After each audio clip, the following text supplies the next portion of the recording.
Today our topic is going to be design methods in engineering.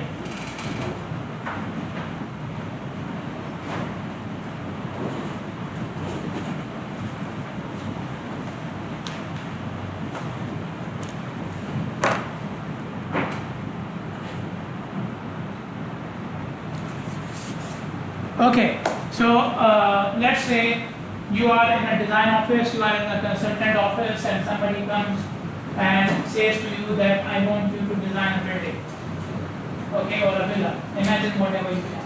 Okay, what will be your first step? How do you start the design process? Tell me. What do you know? How do we start design? You want to say something, right? You are thinking. Don't think.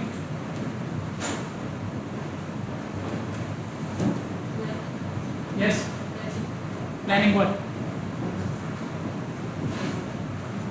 Whatever. Planning the design, yes. See how much the area can. See how much the area. Yes. Anyone else? How much the cost? How much is the cost? But you don't know the cost, you haven't started the design. You won't know the cost. You want to know the design first, right? You mean the budget? Yeah, the budget. How much he has in his pocket? Yeah, like that. Or bank account, yes. What else?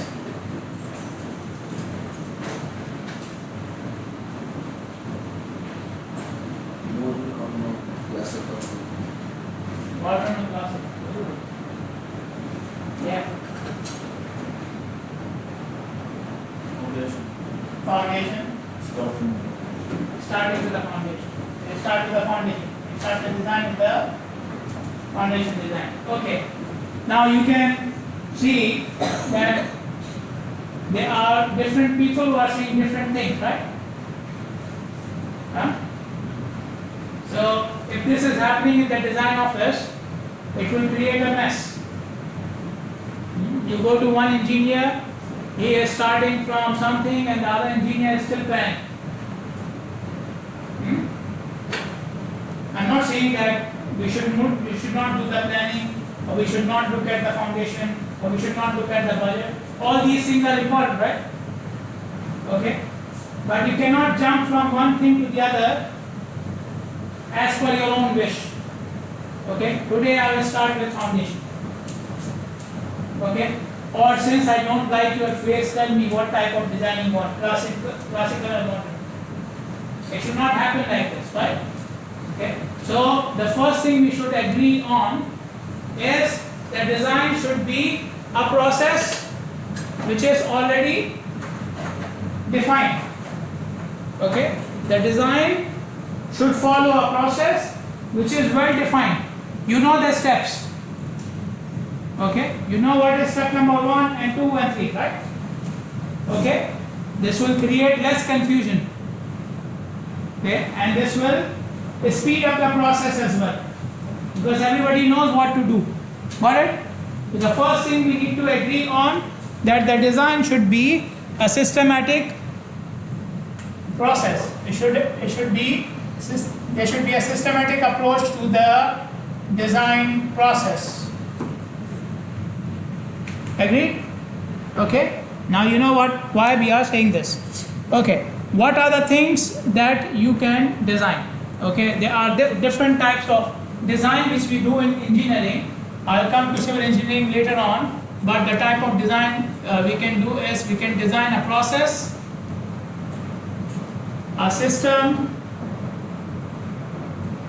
or a product.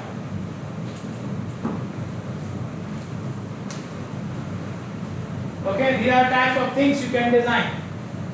What is a building? Which one fits to a building? A building is what? A process, system, or a product? Yes. Which one is it? Huh?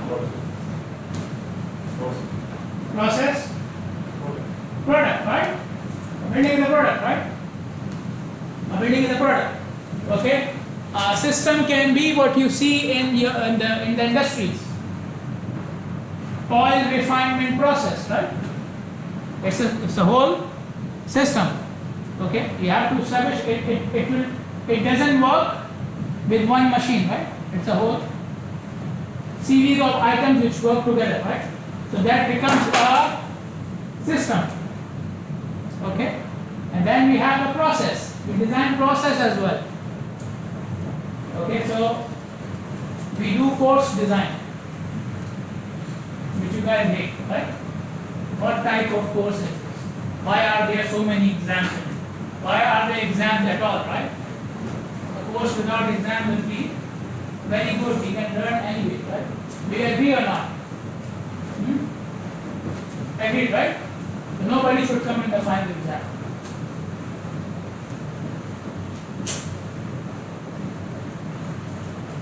If I see anyone, I will give you 0. Okay? But if I do course design, if I do program design, what am I designing? I'm designing a process. Okay? You will go through these contents.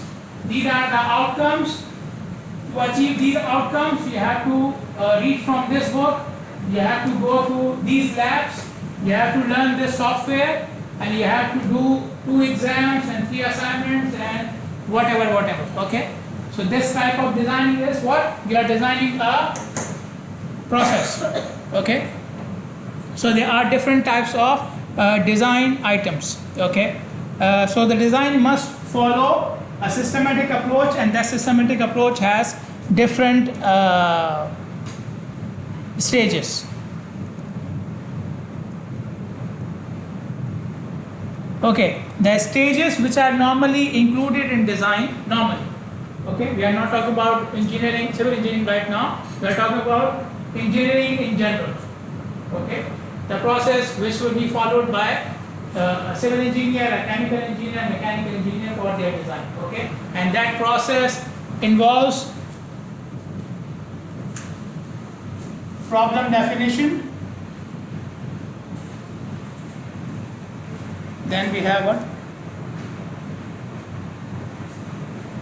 Research,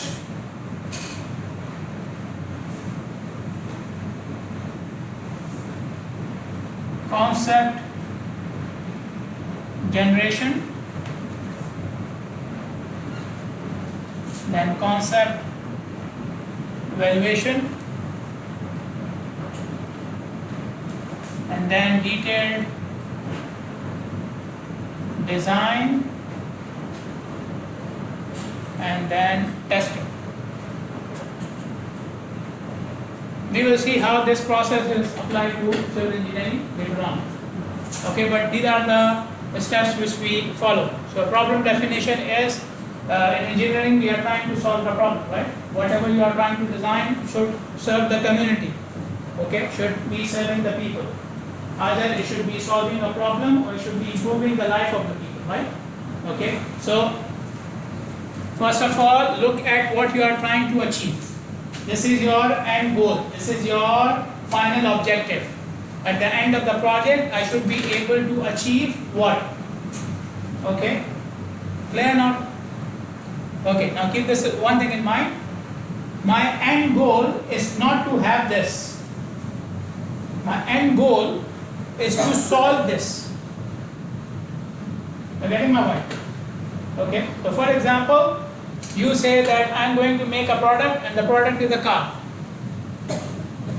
Okay, so you made a car in the end. But what is the purpose of the car? What is the purpose of the car? To kill other people, right? Huh? Huh? Which problem? Other people, huh? Traveling problem. Huh? Big problem. People asking you to come to the university. Why? Traveling problem. Okay? We solve this problem through online. Huh? But anyways, so you have a car, the product, but the car doesn't work. It doesn't move. So you have the product, but you didn't solve the problem. Got it? Okay? So yes, you are trying to design one of these things, but in the end, your objective is not to have them. Your objective is to solve this. So if your final product doesn't solve the problem, it is not good. Clear? Okay? So you define the problem, what we are trying to achieve. Then you research, okay, how can I solve this problem? Okay? You collect data. So somebody says they have, let's say, traveling problem, okay? They want to have the other modes they have for traveling, they are slower. Okay? So how slow they are? Okay? What is the demand of the people? Okay? How much improvement do you want? Okay? And to have this improvement, to have fast travel, what type of fuel I can use? What are the things which are making the other cars slower? Okay? So this all comes under what? This all comes under research. Got it? Okay? Then, now you know what to do, and now you have the data as well. Okay? So now you move on and you look at, you develop different alternatives. You develop different solutions, all possible solutions. Okay? You try to develop all possible solutions which can solve this problem. Okay? So the problem can be solved by inventing a new car. The problem can be solved by having an airplane, whatever. Okay? The problem can be solved by not traveling at all. So there are different options. Okay? So you look at all different options. You generate what are all possible options which can solve this problem. Because I told you what? My aim is not to have one of these things. My aim is to solve the problem. So solving the problem may not need a product in the end. You can come up with a solution which does not need what people are asking for. Okay, somebody says that I have like I'm marrying my son and I need a new villa. Okay, and then you look at the area which he has for his own building on villa. You can say we can do an extension instead of building a new villa. That's my point. Okay, so this is where the connection is very important. Okay, you are trying to solve the problem, not to have one of these things. Okay, so you develop different solutions. So now you have 10 different options. Okay, each option will have some benefits and some disadvantages, right? So now you evaluate what are the benefits of each solution and what are the costs of each solution. Okay, this one will have more construction cost. This one will take more time. This one will be more durable, and so on and so forth. Okay, so whatever solution you have generated, now you evaluate them. You look at their plus and minus. Okay, on the basis of that, you will select one option of this. Okay, you will select one option. Now, your selection should be on the basis of what? So I have 10 different options. I looked at their advantages and disadvantages. Cost. Cost. Most advantage. Most advantages. Anybody else? Yeah. How do you select from? Consider all the points. Consider all the points. Yeah. Anyone else? Safety. Who said that? Okay. Now you see two different approaches here. Okay. What he is saying is, okay, your solution can give me 10 plus points. Okay, but I am looking for most important one, which is cost. So that solution which has more advantages may not be under my budget. Okay, so yes, I am looking for the solution which gives me highest number of advantages or lowest number of disadvantages. But in the end, there are specific points which will dictate my decision. Cost and safety is one of them. Very important. Okay, clear now? Okay, so it's not always like you are weighing two things. Okay, 10 advantages, 9 disadvantages. Okay, I will go for this one. No. Maybe from these 10 advantages, 5 are of no value to you. Okay, and there's another solution which has 9 disadvantages and only 1 advantage. But that one is very important for you. For example, safety. For example, environment. Okay, you will go for that option. Clear? So once we have selected the option, you will do the detailed design. So until now, your design was very raw. Your design was very crude. Okay, it was just estimation. That's it. You did not do any detailed design yet. Okay, you were just looking at options. Okay, for detailed design, you need more effort. Okay, so you want to put that more effort into one option, which you have now. Until now, you did not select the option, right? So you will only put more effort once you have selected the option. Got it or not? Clear or not? Okay. Then once the design is done, then you start the implementation process. You implement your design. When you are implementing, you will monitor your design. Monitoring, testing. Okay. Testing means you monitor your design. What happened when I did my design? What happened when I implemented my design? Okay. How did it really perform? What are the problems I faced? Okay. So this will help you with what? Okay, I did the design. It's done. What can I do now?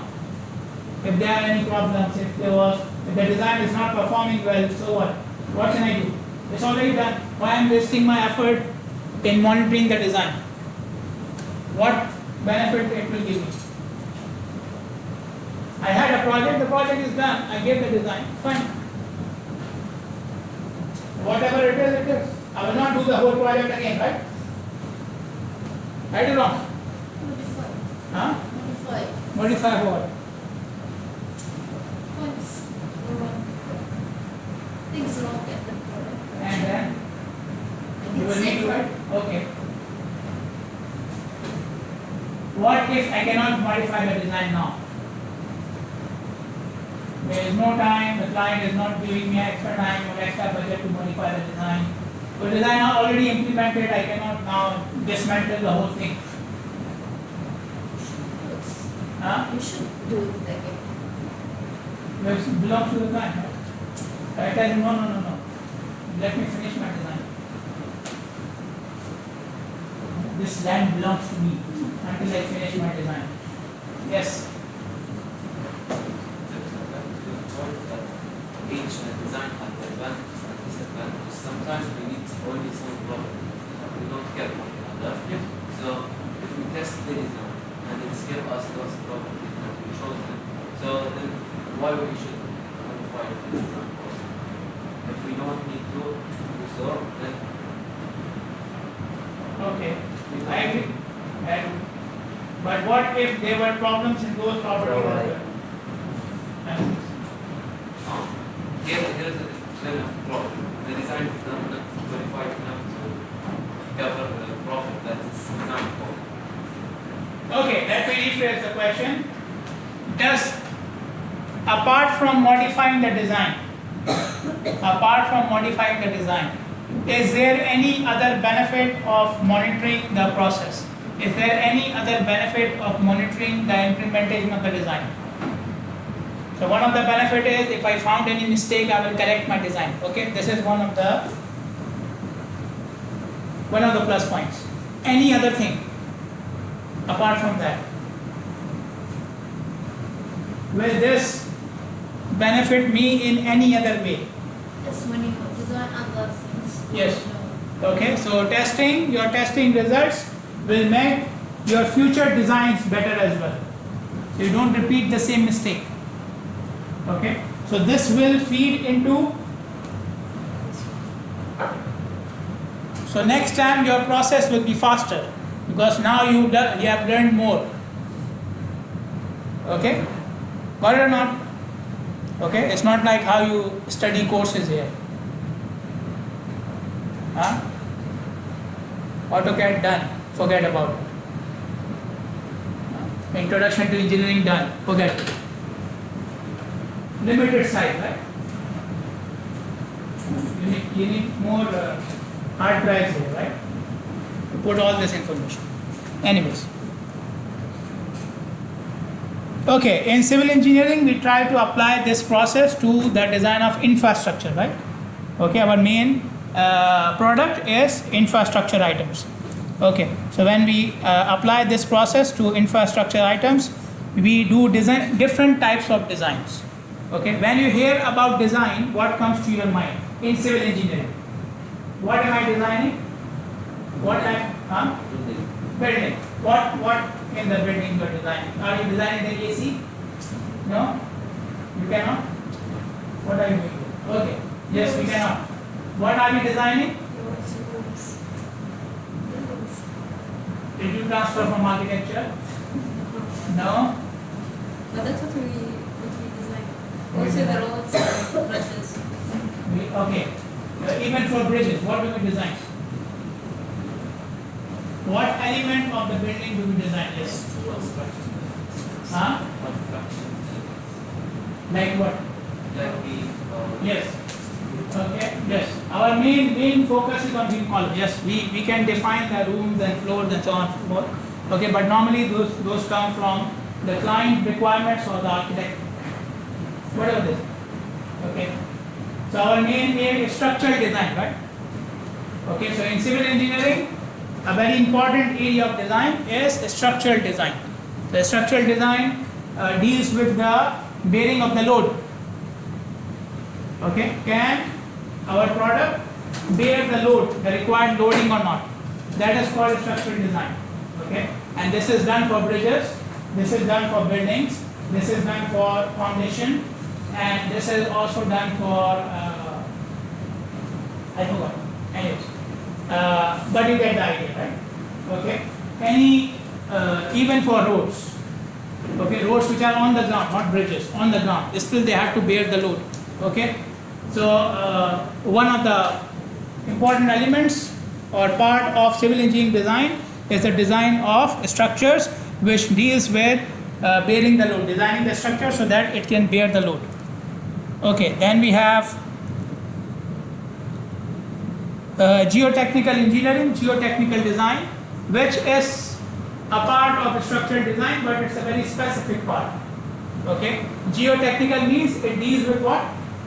Soil. Okay, and it is part of all structures. Agreed or not? Okay, all loads go where? To the soil. Okay, so eventually you have to deal with how the soil will behave under your loading. The building itself will not collapse. Okay, the bridge itself will not collapse because of the load. But when that load goes to the soil itself, the soil starts to settle. Okay, so now you don't have anything on which your structure can stand on. Okay, so your obviously the whole structure will fail, right? Okay, a very good example of that is what?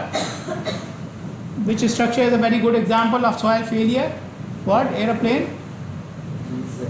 Huh? Yeah, the Tower of Pisa, right? So it's a very so it's still standing. I don't know how. Anyways, so in this case, in geotechnical engineering, we do soil testing. It affects obviously our foundation. Okay, the main thing which affects is foundation, and another thing which is very important, especially for the case of road design and any structure which is on the ground. Okay, like the whole structure is on the ground. For you see the road, there is nothing over the ground, right?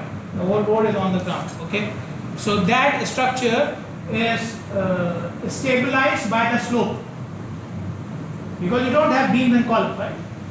If you are building a bridge, there are beams and columns, right, which transfer the load. Okay, but when you have the road on the ground, what is transferring the load? The slope. Okay, so in geotechnical engineering, a very important part of it is the slope stability as well. Okay, there are areas which are very prone to soil failure, okay, or slope failure.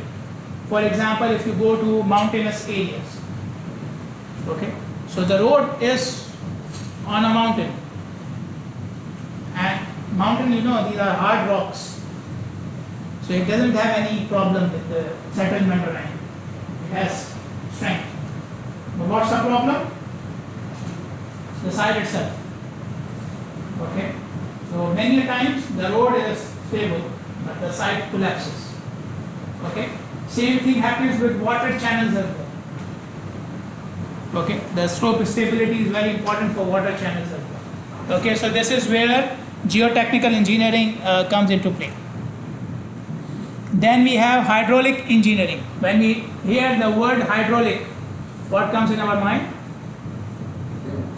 Dam, water, right? Dam or water, right? Okay, so hydraulic engineering deals with water. Okay, water flow basically. Okay, so then this will affect the design of water pipelines, right? We don't call it hydraulic engineering, but it still has pipeline which is for the oil or for utilities, right? Still the same principle, right? Okay, so water channels, water pipelines, and the water can be of different types. Okay, you have rainwater, you have water, drinking water, okay, or the water which we use at home, and you have the wastewater. Okay, so all of them cannot be handled in the same way. Getting my point? All of them don't behave in the same way. And even the wastewater is of different, like you have wastewater coming out of factories, you have wastewater coming out of houses, and so on. Okay, so you have to treat them differently. Their flow will be different. So you have to design the channels for them differently. Got it or not? Okay. So this is about the hydraulic engineering, which mainly deals with the systems which deal with water flow. And yes, it can include dams and other things which hold the water as well, water tanks and so on. Okay. Then we have transportation engineering, which deals with the planning and design of all types of transportation systems, right? One of them is what? Roads, highways. Okay. What are the other systems of transportation? Airports, right? Okay, what else? Island is what? Huh? It's an island, right? It's an island. So, what other system? Very good. Huh? Bridges, okay. And? Trains. Huh? Trains. Trains, okay. Because trains work on sea. Very good. Yes. Yes. Ports, right? Huh? I wonder what took so long. We are on an island, right? Ports are important. Never thought about it. Huh? Yes, ports are very important. Okay, we should be thinking about them now. Anyways, okay. Out of all these, do you know which one do we study during BSc? We gave different systems, right? Highways, airports, ports, and what else? Trains. Okay, so in your BSc plan, what do you study? Highways only, right? Okay. So that means, if you remember, we talked about specializations later on, right? Okay. So this is another area, because you cannot negate the importance of airports, you cannot negate the importance of ports, you cannot negate the importance of public transport. Okay, wherever they are running. Okay, just through the sea as well, no problem. Okay, you can have other causeways and so on, right? Okay. So this is an area where there is a lot of scope.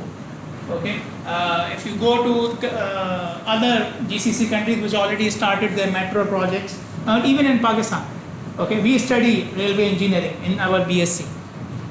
Okay, but that railway engineering is not for a metro network. Okay, or for a high-speed railway which China is using or Japan is using. Okay, so there is a lot of scope if you go away from highways. Okay, clear or not? Okay, then we have environmental engineering, which deals with pollution control mainly. Okay, how we can reduce the impacts of our design on the environment. Okay, and it can be done through the recycling and controlling the waste and recycling the waste and handling the waste in a proper manner. Okay, and it includes wastewater as well as solid waste. We have solid waste as well, right? Okay, so that is a part of environmental engineering. Then we have construction engineering. Construction engineering deals with the planning and execution of the construction project, right? Planning and execution of the construction project, construction work, what you are doing on the site. Clear or not? Why are we studying it under design? What did I design? If I am a specialist in construction engineering, am I designing something?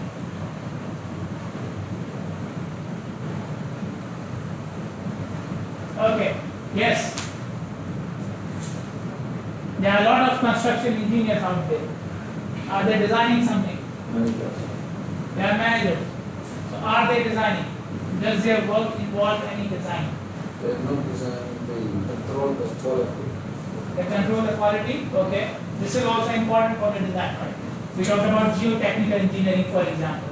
So geotechnical engineering affects your design, right? Even if they are controlling, yes, they are affecting the design, okay.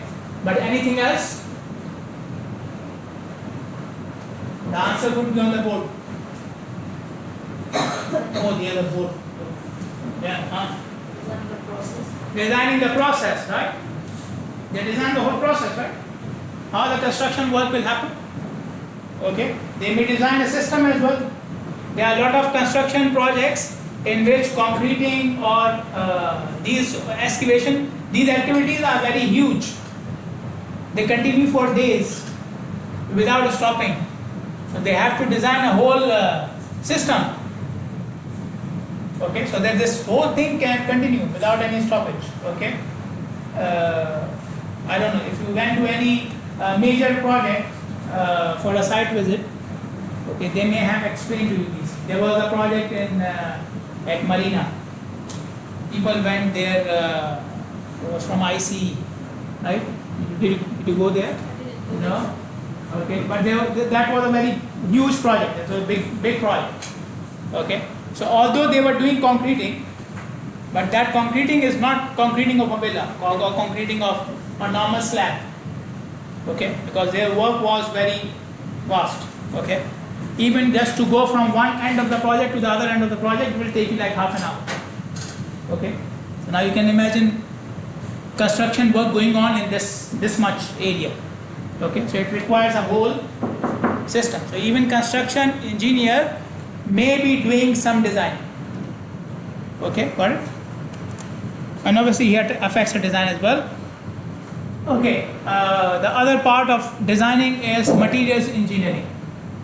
Okay, in all these things we are using materials, right? We understand the importance of materials. Okay, so there should be somebody who should study the properties of materials, right? There should be somebody who would study, if I recycle this, what will happen? One of the groups has taken the recycle aggregate something, right? One of the groups has taken this project. Okay, so people are working on that, right? So those are material engineers. Okay, and you can imagine their findings and whatever they are doing affects our design in a lot of ways. Okay, if I don't know the properties of the material, how will I design? How will I know what type of concrete to use, what type of cement to use? Should I use steel or should I use aluminium? Okay, so this all depends upon material properties. So material engineering deals with the design properties or finding out the design properties of materials. Okay, so when we apply the design process in civil engineering, okay, it can follow the steps which you can see in the next slide. You open the slide, okay? Or if you don't have the slide, please go with someone. These are a lot of points. If I hide them, you will hit me. Or hit me as well. Okay. So the process starts with in the same way. The first step is problem definition. Okay, but keep one thing in mind. The process is what? We go from here to here to here to here, and then from here I go where? Back, right? My testing results will affect my research for the future. Okay, so my testing results can affect my design. Okay, so it's a cyclic process. Okay, you go through it once and then you go again. Okay, so first thing you have to keep in mind is that an engineering design process is cyclic. It repeats. When you reach the last stage, the output from the last stage becomes the input for some other stage. Got it? Clear?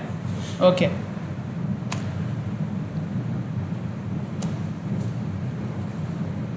Okay, so we already talked about problem definition. Problem definition means you are defining the objectives of the project.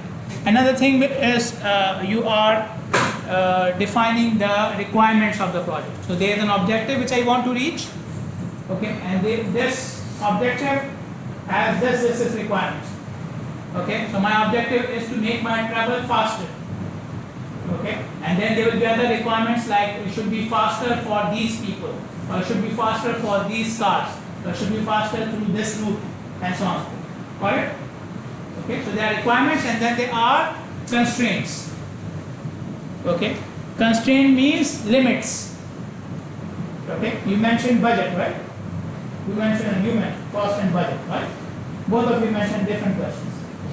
Okay, so budget is what? It's a constraint, it's a limit. So you can provide me with the best solution, but it should be under this limit. So whatever is best under this limit, got it? Clear now? Okay. Another type of constraint can be, I am designing a building, and the building should be able to bear the load of 100 students, because I will be building them for classrooms.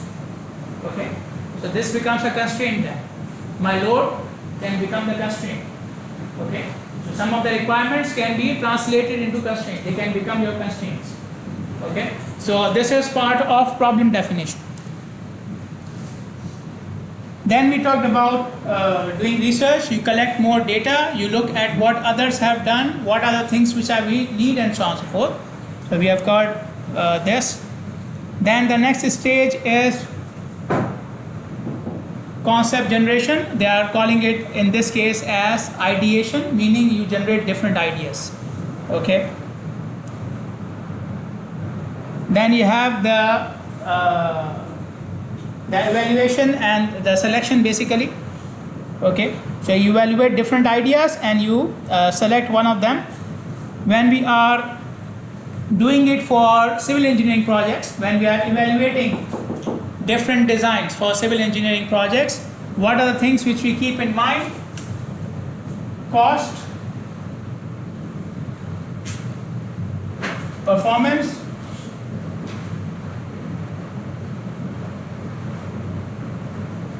environment, and feasibility. About safety. Safety can be part of this. Okay, these are the things which we normally use for evaluation of our civil engineering designs. Okay, cost you understand, right? There's a budget. Okay, then we have the performance. If I do the design in this way, will it fulfill my requirements? Will it carry the required amount of loading? Okay, will it be stable and safe under these conditions? Okay, so this is all related to performance. Okay, so performance means will it fulfill your requirements? Okay, performance means will it fulfill your requirements? How much impact it will do to the environment? Okay, there are other fields in which environmental impact is very low. For example, software design, gaming design, and there are other fields as well, where environmental impact is very low. But in case of civil engineering, there is no such thing as low environmental impact. Everything which you are designing has or interacts with the environment. Okay, you are not going to use anything which is related to civil engineering in a closed room. Got it? Okay. And the impact starts right from the construction process.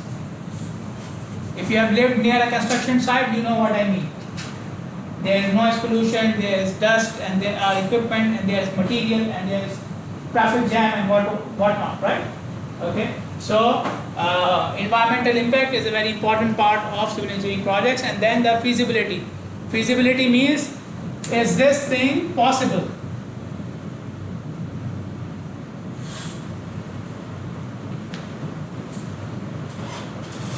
There are things which look good on paper, but eventually we cannot do it. Okay, so for example, you are asking for use of a technology in construction which nobody knows about in Valley. So yes, your design could have cost saving, it could have very good performance, it may have less environmental impact, but in the end it's not possible. From where will I get the people to do this? Getting my point? Okay, so feasibility means you are looking at the practical aspects. Okay, is this technology available? Is this material available? Will it survive in the conditions of bearing, and so on? Clear? Okay. Then we do the detailed design. Normally detailed design is done using nowadays using different tools, right? Different softwares. For example, any design software you know. CAD, because CAD is written. We are just messing with it. We just wrote CAD so that you know that CAD is very important. Yes. AutoCAD? AutoCAD for design? What else? Okay, what else? Probably something like that. Yes. Revit? Sorry? E-tabs, yes. Okay. AutoCAD, Revit is also from the same organization, Autodesk. Okay. And AutoCAD has other design software too. Not AutoCAD, Autodesk. Okay. But AutoCAD is for mainly drawing, not for design, for drawing. Okay. So, but there are other packages which you can use, and yes, if you have any simulation softwares, even the design softwares, I believe even ETABS, it can do the simulation for you. Simulation means what? It shows you, and yes, yes, it shows you that, yeah, it shows you the response. Okay, so there are structure simulation softwares, there are traffic simulation softwares. Okay, the one which you saw last time in the guest lecture. So these simulation softwares can also be used for design, even if they are not design softwares.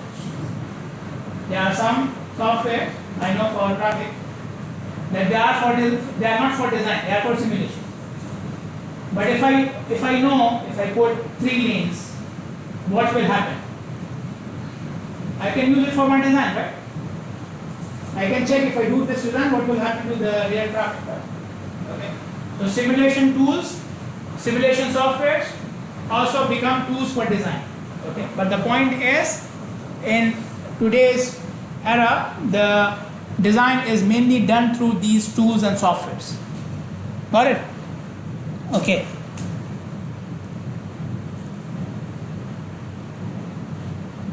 Okay, once you have finalized a design, then you evaluate your final design as well. You go back, so you have the detailed design, you go back and check, is it fulfilling my objectives or not? Okay, maybe you missed something during the design. Got my point? So we have to recheck the design as well. You have to analyze the design again. Maybe you missed something which can reduce the cost further.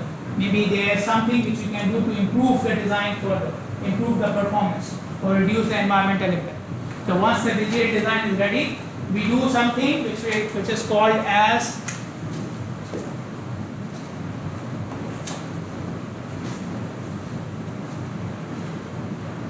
vetting. Okay, vetting not with W, with V. Okay. So you have Evaluate the design. This means evaluating the design. Okay? If you write it with W, that means you put water on the design, which we don't do. Okay? So, vetting can be done by another consultant, it can be done by the client, it can be done by the government, and obviously, it is done by the government organization for sure. Okay, there are ministries which will vet your design and they will give you the approval. Without that, you cannot proceed with the with your construction. So at that time, you can see if you can improve your design or not. Okay, then once the design is going on, you can start your testing. Okay, you can see how the actual performance of the design is going. So this is all. This was done on the design itself. So I'm still doing it on the drawings, specifications. But the next stage is testing when the design is happening now in the field. Okay? So this is on paper. And that testing is in the field. Okay? So what is actually happening now? Got it? And during that time, obviously, if you can make any adjustments, you will make it.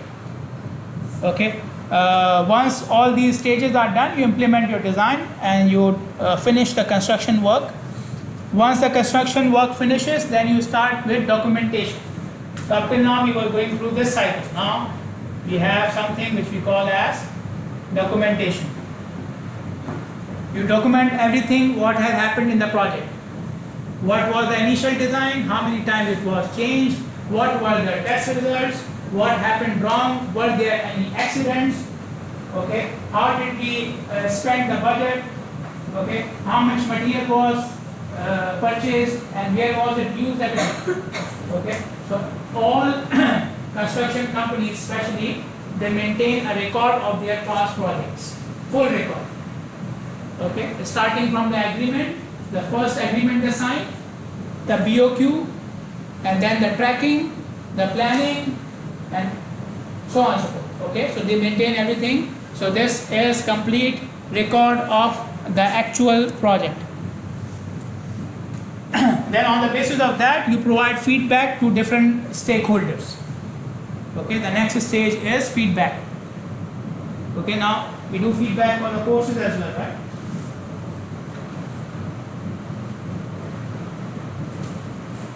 Half of you are, what is this? Yes, there is a feedback form, right? Okay. So now it has, huh? We should get bonus. Don't do.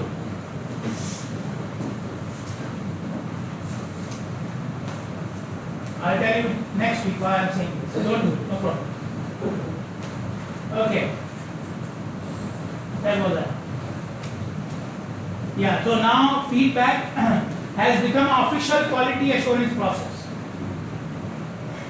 Most of the organizations, they have quality assurance processes.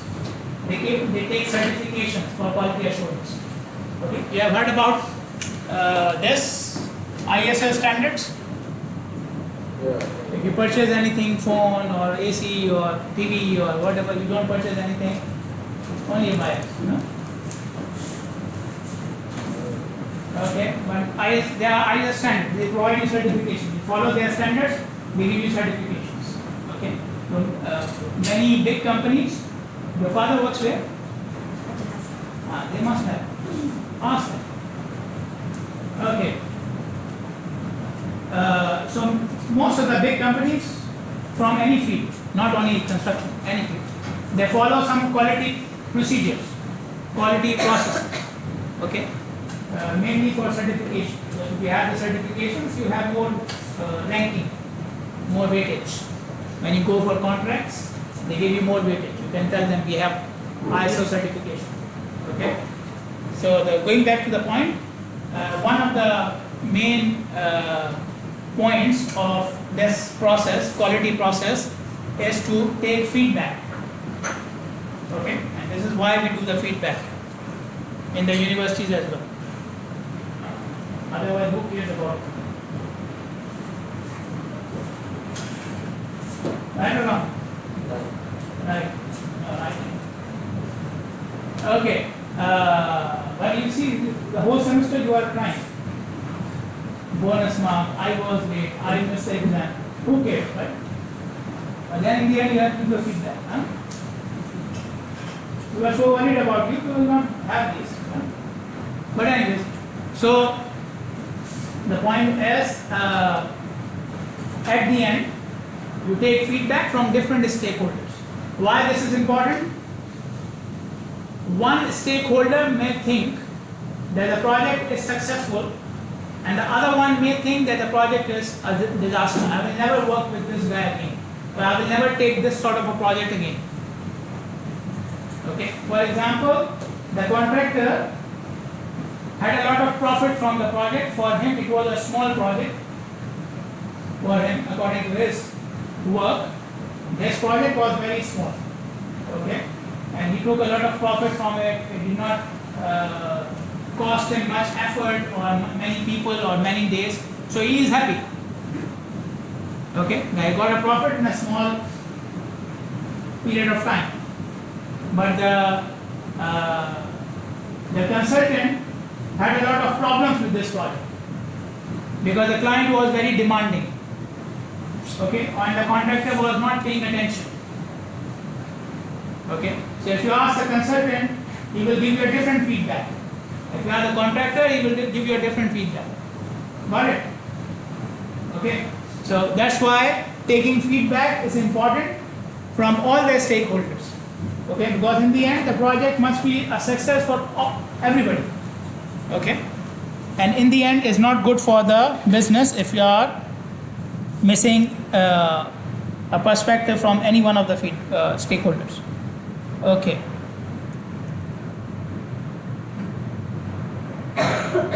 Then